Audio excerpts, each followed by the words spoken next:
Yeah, I think a lot of people are onto this. Oh, yeah. So there's an advertisement, and it goes on to say, if you love dogs, but you really don't want to have the commitment of a dog, but your family is asking, maybe you try this dog out. My mom, because it's written from the point of view of the dog, my mom is happy to share me with you on the weekends or maybe the afternoon in exchange for looking after me while she's traveling.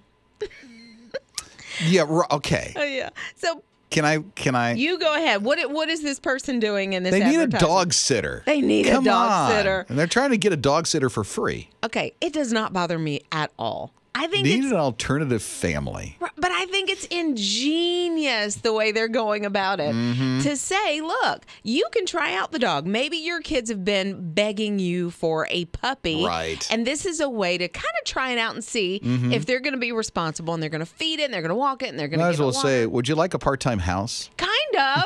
Because there's kind of saying part-time puppy. You can stay here 2 weeks at a time while I travel, and you'll have a puppy that go along with it. Look, I'm thinking about it. The next time we go on vacation, Oh, I'm come thinking on. if we go on a vacation, You're going to put out an ad for an alternative family. You know, I might to my friends say, if you would like to have a part-time puppy. Well, that's to your friends. Your friends will help you out. Yeah, I wouldn't put it in just, like a personal Indeed. ad or Indeed or something like Put it that. on the job board. Jobs.com or whatever, yeah. I looked. Oh, mine needs help. I was about to look at mine. Oh, that's horrific. Scott, take a look at yours, would you? Your driver's license?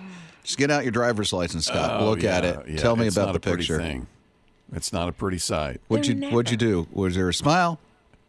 Well, I was looking up. I looked up like, where's the camera that they're going to flash? No, And you so did my not. picture is me like looking up, like heavens at something. It's crazy. It's like the Forrest Gump picture where he's like, Up there? That you? That is awesome. Rob and Liz in the morning, his radio. So there's this one person that posted, here's how you do your makeup to have the perfect driver's license picture ever. I took a look at this thing. Yeah, and? There's a lot to it. What do you mean? Well, there's plucking of the eyebrows. There's highlighting under the eyebrows. There's different foundation and base and primers. There's contouring. Now, not to say I don't contour. Because I have no idea what you're talking about. So This is a foreign language. Okay, so contouring is almost like creating a shadow. And so in pictures and in video, certain parts of your face don't show up as much. Oh, I need contour on my jowls right underneath my ears. I always do from the ear kind of diagonally down toward the mouth. I want the is chiseled where, chin again. Exactly. Well, that's where you would contour like up under where the, this stuff. Yeah, I shake my head and my skin hits me in the eye. So that's what she's doing through this whole thing, but it's like... She's contouring? Yes, and then she puts just a dab of glitter, and then she does this, and she All for a driver's license picture? That's a bit much. But I'm going to tell you, girl's driver's license looks good. Oh, like, I'm it looks sure it does. nice. She's walking around showing everybody her driver's license picture. Hey, look at my driver's license picture. Like, I don't know, 2 or 3 times ago when I had to have it redone, I had a migraine. I looked awful. Scott has a daughter. How old's your daughter, Scott? 16. Oh, What's the picture look She like? started driving too. Yeah, and the So- pic? What's it look? Yeah.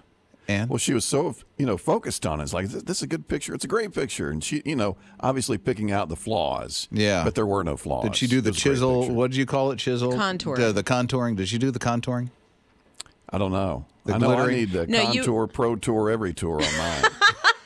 Sometimes it's just the ordinary things that kind of are worth a lot. Yeah, it is. There's a lady who was passed down some things from her mama, and I can see it in my head. She has them in a box, probably puts them in a storage unit or in the attic, and then decides, you know what, I need to clean out. Need to do a closet clean out. So she gets these things. One of them is a vase, and she thought, okay, it might be worth a little something. Let me go see what it's worth. So it's worth a little under $2,000. That's not anything to bat an eye at. It's not. Yeah. But it ends up at an auction house. Oh, it didn't go for that much? No, it didn't. They thought it would That's go sad. for a little more than... No. Don't be sad about it.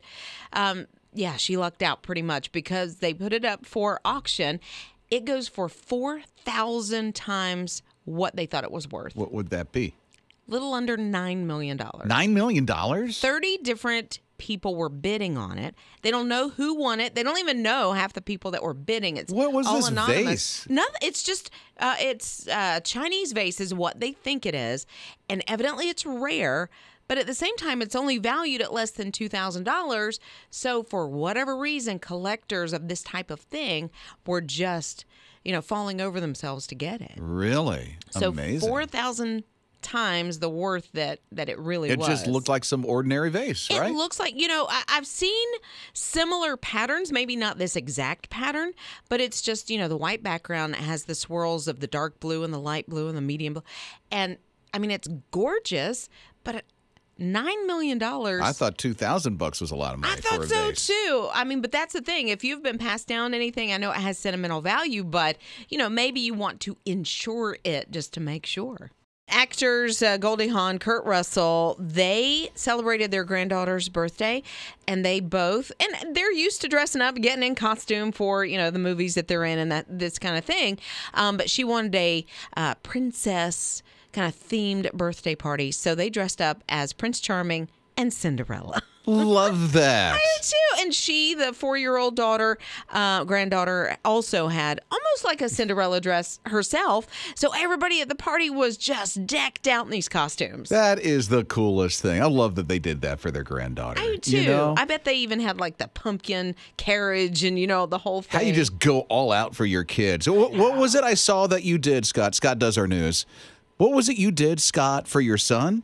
Yeah, this was a few years ago for his 4th birthday, and we wanted to do something outside, so we had a few of his friends over. My wife saw this idea online, probably Pinterest, for boxcar racers. So you take an old box and you paint it up, stripes, put racing numbers on it, and the fun thing, you take paper plates, paint them black for the tires, and then you add straps to them. So you've got all these 4-year-olds, with box cars running around the yard, having races. We even made a finish line for them. No, It was you really did fun. not. Oh, how cool. That is it was so great. Cool. We did one for my son. His birthday, by the way, is this Saturday.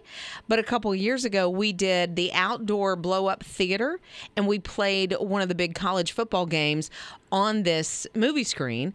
And we had s'mores, and it was a lot of fun. You know what we did? What'd you do? We got a cake.